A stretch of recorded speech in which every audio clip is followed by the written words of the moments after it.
उस कवि ने 4 लाइनें बड़ी अच्छी कही है बाबाओं के बारे में। बाबा सोचते क्या हैं आप सोचिए, लगे रहे तो हार के साथ जीत भी मिल सकती है। इन बाबाओं की सोच है, मैं बता रहा हूं आपको। ये बाबा सोचते क्या हैं, अपने कमाई का सिर्फ और सिर्फ एक जरिया है। पिताजी अन्यथा मत लीजिएगा, मैं किसी जात धर्म और किसी धर्म की बुराई करने नहीं आऊं, लेकिन मैं एक एक धर्मों की बात बता रहा हूं। आप अपने धर्म पे, अपने दिल पे मत लीजिएगा, लेकिन हकीकत जो बता रहा हूं, जिस मिशन में आप हैं उस मिशन का 60% हिस्सा आज यहाँ, जैसे मान लीजिए संगोष्ठी हुई है, उस मिशन का 60% हिस्सा, जो भी 10-10 रुपया हमारा कलेक्शन होता है, हम चढ़ावा देते हैं, उस मिशन का 60% हिस्सा वहां जाता है, और जो उस दिन चौकी पर बैठा होता है 40% हिस्सा उसकी कमाई का होता है। ये कुछ नहीं है मिशन उसन, उनका मिशन कुछ नहीं है, सिर्फ और सिर्फ अपने कमाई का, व्यापार का एक धंधा है। बाबाओं की सोच क्या है बता रहा हूं, लगे रहे तो हार के साथ जीत भी मिल सकती है, थोड़ा या ज्यादा प्रभु की प्रीत भी मिल सकती है। कुछ बाबा तो बस इसी चक्कर में धुनी रमाए हैं, इन्हीं भक्तों में कहीं हनीप्रीत भी मिल सकती है। बाबा को कोई चक्कर नहीं है। जिंदाबाद जिंदाबाद जिंदाबाद, आर्मी जिंदाबाद जिंदाबाद जिंदाबाद, डीजे भैया जिंदाबाद जिंदाबाद जिंदाबाद। बाबाओं के बहकावे में आने से बेहतर है आप अपने बच्चों को सुबह सिर्फ 1 घंटा बैठ करके पढ़ाने का काम करिए, लेकिन पढ़ाने का हमें फुर्सत कहाँ। हमारी जो गंदी आदतें हैं, जितनी गंदी आदतें, मैं दोस्त देता हूं बच्चों को कि इन लोग के मोबाइल से फुर्सत ना है, इन लोग के मोबाइल से फुर्सत ना है। मैं पूछता हूं कि आपको कब फुर्सत मिली कि उस बच्चे के साथ आधे घंटे आप बैठे। उस बच्चे को मोबाइल से फुर्सत जरूर नहीं है, लेकिन आपको कब फुर्सत मिली कि आप अपने बच्चे के साथ आधे घंटे बैठ करके आपने कहा कि तू पढ़ो।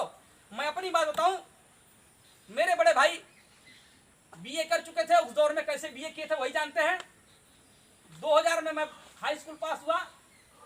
क्रिकेट खेलने में ज्यादा मस्त था, पढ़ने में होशियार था, लेकिन क्रिकेट खेलने में ज्यादा मस्त था, मार्कशीट खराब हुई है।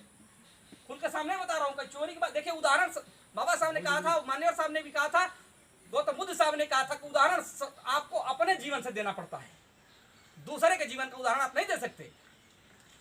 भैया मेरे लालटेन लेकर के मेरे पास इसलिए बैठा करते थे कि मैं बैठा रहूंगा तो पढ़ लेगा, और कभी कभी बैठे बैठे मैं पढ़ते पढ़ते मैं सो जाता था, उनकी लालटेन जलती रहती थी।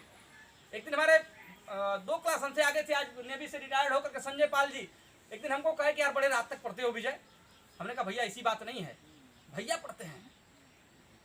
भैया हमको पढ़ाने के चक्कर में इतना पढ़े कि 2 सालों में ये स्थिति आई थी, कोई भी एग्जाम होता था उसको, लेकिन परिस्थितियां नहीं हो पाई। आज सरकारी नौकरी भी नहीं है, लेकिन 2-3 एग्जाम ऐसा दिए, उनका दुर्भाग्य था कि नौकरी नहीं पाई। मुझे पढ़ाते पढ़ाते इतना पढ़े कि इतिहास का कहीं से पूछ लीजिए बता देते थे। तो आप अभी समय दीजिए अपने बच्चे को।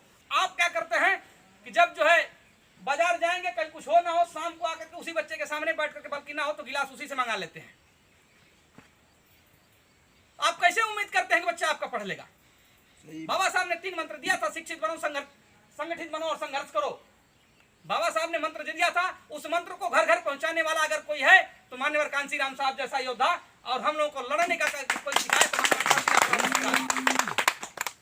मैं किसी नेता का नाम नहीं ले सकता, किसी भी जीवित नेता का नाम नहीं लेना चाहता हूं, लेकिन मैं एक बात बताना चाहता हूं, मान्यवर साहब ने हमें लड़ना सिखाया था, 85% के लोगों को जगाने का काम किया था।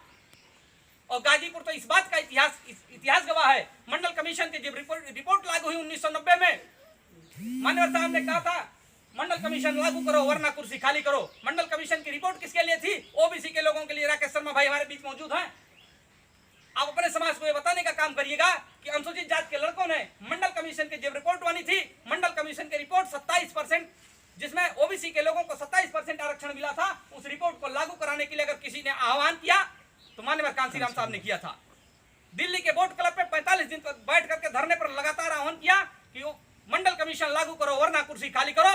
और इस आह्वान के साथ पूरे जिलों में, पूरे जनपद में, कुशीनगर में भी, और आपके गाजीपुर इस बात का प्रमाण है कि 4 अनुसूचित जाति के नौजवान साथियों ने, 4 नौजवान साथियों ने ओबीसी साथियों का आरक्षण लागू कराने के लिए अपने प्राणों की आहुति दे दी है। जिन साथियों को नहीं पता हो, मैं बता दूं, जोगा मुशाहिबू गांव का नाम है, और उन साथियों के यादगार के लिए एक स्तंभ बना है। बहुजन समाज पार्टी के कार्यालय के बगल में आप देखे होंगे टावर खड़ा है। उन्हीं साथियों के स्मृति चिन्ह के रूप में वो टावर खड़ा किया गया है। साथियों, ओबीसी समाज हमेशा हमारा गुरु रहा है। ओबीसी समाज हमेशा हमारा गुरु रहा है, चाहे वो पेरियार रामास्वामी साहब हो, छत्रपति साहू जी महाराज हो, जिन्होंने जो है बाबा